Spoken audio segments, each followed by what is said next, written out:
Imagine stepping into a house with a past, a history whispered through the floorboards and etched into the very walls. It calls to you, promising not just shelter, but a story. This is my reality, living in a house that holds more than just memories. It holds secrets and perhaps something more. From the moment I first stepped across the threshold, I felt it, a presence. It wasn't menacing, not at first. It was more like an echo, a feeling that I wasn't entirely alone. The estate agent told me the house was old, full of character. Little did I know that character extended beyond the antique fixtures and creaking stairs. The house, nestled amongst ancient oaks and shrouded in ivy, seemed to breathe with a life of its own. Doors creaked open as if inviting me in, only to slam shut moments later. Footsteps echoed in the dead of night, heavy and deliberate. Yet when I'd creep down the stairs, armed with nothing but a flickering candle, there'd be no one there. At first I dismissed it all. Old houses creak, I told myself. Drafts cause doors to slam.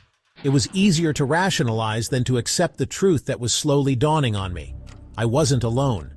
Living in a haunted house is like living in a constant state of suspense. You never know what will happen next. What sound will pierce the silence? What cold spot will send shivers down your spine? It's a delicate dance between fear and curiosity, a constant questioning of your own sanity. The strange occurrences started subtly. A book knocked off a shelf, a name whispered in the dead of night. I'd find objects moved from their usual places, as if rearranged by unseen hands. My rational mind searched for explanations, but deep down, a primal fear began to take root. One evening, as I sat reading in the living room, the temperature plummeted. A cold draft snaked around me, raising goosebumps on my arms. I could feel my heart pounding in my chest as I slowly looked up, half expecting to see a shadowy figure standing in the doorway. But there was nothing there, or at least nothing I could see. These experiences, though unsettling, were just the beginning. As the days turned into weeks, the activity intensified, and I was forced to confront the undeniable truth. My home had another resident, one that existed beyond the realm of the living. The most unsettling experiences were the auditory ones. The whispers, oh, the whispers. They seemed to seep from the very walls, carrying fragments of conversations, snippets of laughter, and sometimes just my name, uttered in a mournful tone that sent shivers down my spine. One night I was awoken by the distinct sound of footsteps pacing back and forth outside my bedroom door. It was a heavy tread, slow and deliberate, as if someone was deep in thought. I lay there, paralyzed with fear, listening as the footsteps continued for what felt like an eternity. Finally, I mustered up the courage to get out of bed and throw open the door. The hallway was empty. Another time, I was home alone, working late in my study. The house was silent except for the gentle tapping of my fingers on the keyboard. Suddenly, I heard a loud crash from downstairs. It sounded like a piece of furniture had been overturned. My heart leaped into my throat, and I slowly made my way down the stairs, each creak of the steps amplifying my fear. When I reached the bottom, I found the living room in disarray. A small table was overturned, its contents scattered across the floor, as if someone or something had knocked it over in a fit of anger. These incidents left me shaken and bewildered. I couldn't explain them away as tricks of the mind or the sounds of an old house settling. They were too deliberate, too specific. There was an intelligence behind them, an unseen entity trying to communicate. Beyond the whispers and the footsteps, there were other signs, subtler but no less unnerving. The temperature in the house would fluctuate wildly, pockets of icy cold appearing out of nowhere, sending a chill down your spine even on the warmest of days. I'd be sitting in the living room, a fire crackling merrily in the hearth, and suddenly a wave of coldness would wash over me, as if an unseen presence had just passed through. It was always accompanied by a feeling of unease, a prickling at the back of my neck, as if I was being watched by unseen eyes.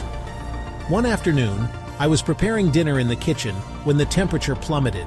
The air grew heavy and oppressive, and I felt a cold hand brush against my cheek. I spun around, my heart racing, but there was no one there. The kitchen was empty. I tried to ignore these occurrences, to rationalize them as drafts or faulty heating, but deep down, I knew the truth. The house was alive with unseen energy, a force that was both fascinating and terrifying. Living in a haunted house is a constant exercise in managing fear. It's a delicate balance between curiosity and self-preservation, a tightrope walk between the rationale and the unknown. There's a constant sense of being watched, of never being truly alone. Every creak of the floorboards, every rustle of leaves outside the window sends a jolt of adrenaline through your system. Sleep becomes a distant memory, replaced by a heightened state of awareness, your senses on high alert for any sign of the supernatural. Yet amidst the fear, there's a strange allure to it all. The house, with its secrets and its stories, draws you in, wraps its history around you like a shroud. You find yourself questioning everything you thought you knew, questioning the very nature of reality itself. It's a lonely existence, living with the unknown. Friends and family dismiss your experiences as an overactive imagination, but you know the truth. You've seen it, felt it, heard it whisper your name in the darkness. One night, the line between the seen and unseen blurred. I was alone in the house reading a book in the living room. The fire had died down to embers and shadows danced across the walls. The air grew heavy, charged with an unseen energy. I felt a presence in the room with me, a palpable shift in the atmosphere. The temperature plummeted, and the hairs on the back of my neck stood on end. I slowly looked up from my book, my heart pounding in my chest. Standing in the doorway was a figure, its form indistinct in the dim light. It seemed to shimmer and waver, like heat rising from asphalt. I couldn't make out any features, just the vague outline of a human form. Fear, cold and sharp, shot through me. I was paralyzed, unable to move or speak. The figure stood there for a moment, its presence filling the room. Then it was gone, vanished as quickly as it had appeared. I sat there for a long time, my heart still racing, my mind struggling to process what I had just witnessed. The experience left me shaken to my core, my belief in the supernatural solidified. Living in a haunted house is a dichotomy of emotions. It's a constant dance between fear and fascination, terror and intrigue.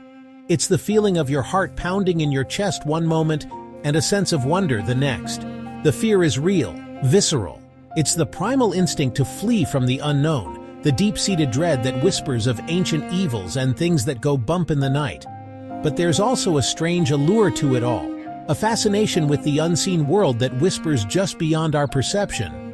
It's the feeling that you're on the cusp of something extraordinary, something that challenges your understanding of the world.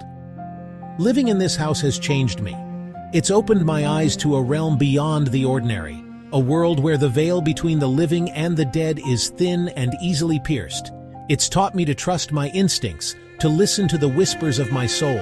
And so I remain, caught in the strange embrace of this haunted house, forever bound to its secrets and its stories.